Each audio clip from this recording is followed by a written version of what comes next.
found a little plot of land in the garden of Eden. It was dirt and dirt is all the same. I tilled it with my 2 hands and I called it my very own. There was no one to dispute my claim. Well, you'd be shocked at the state of things. The whole place had just cleared right out. It was hard than hell, so I lay me by a spring for a spell as naked as a trout.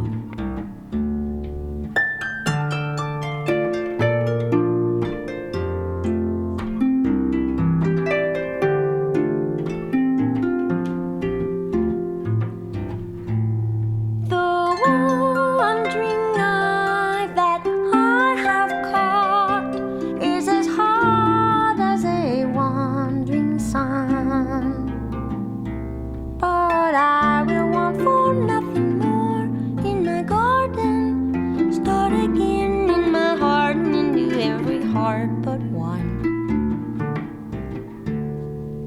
Meet me in the Garden of Eden. Bring a friend, we are gonna have ourselves a time. We are gonna have a garden party. It's on me, no siree, it's my dime. We broke our hearts in the war between St. George and the dragon. But both in equal parts are welcome to come along. I'm inviting everyone.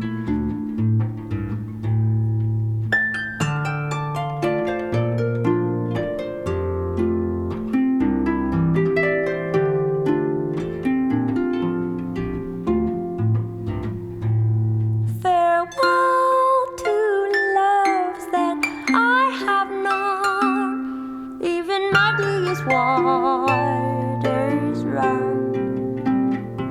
Tell me what is meant by sin or none in a garden seceded from the Union in the year of 81.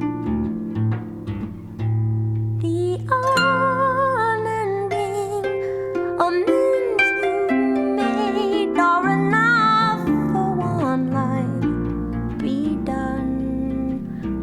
I believe in innocence, little darling. Start again, I believe in everyone. I believe,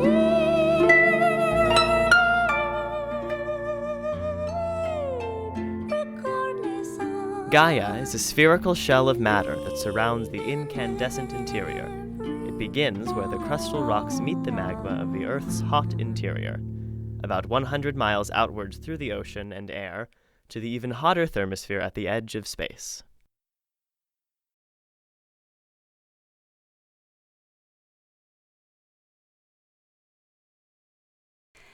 There's a famous story of the ship named Kiansi, which in 1986 was relegated to circle the globe for 14 months, filled with waste from Philadelphia and being refused entry to 11 countries on 4 continents.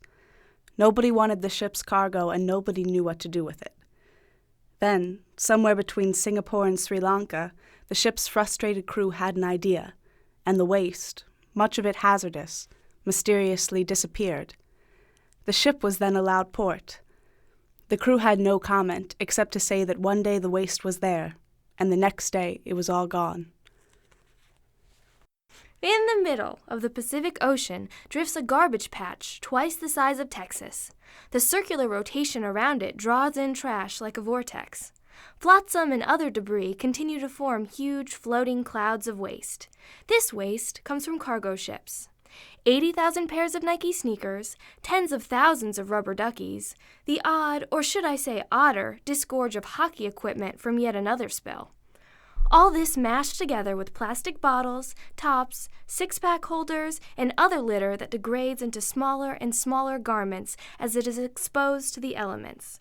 Bite-sized pieces for birds and fish.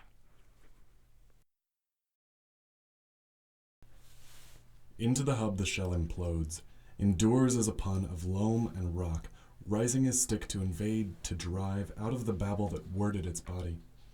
To emerge, to wait for the future, blows, city en route, indeed unsprung, even out of the city. Get out. The wheel was deception. It cannot turn.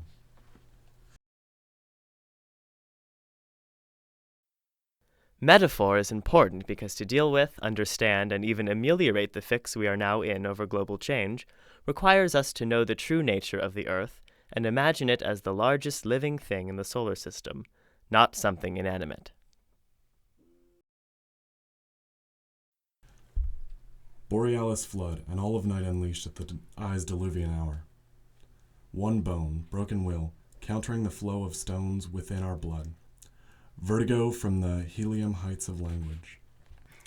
Tomorrow, a mountain road lined with gorse. Sunlight in the fissures of rock. Lessness. As if we could hold a single breath to the limit of breath. There is no promised land.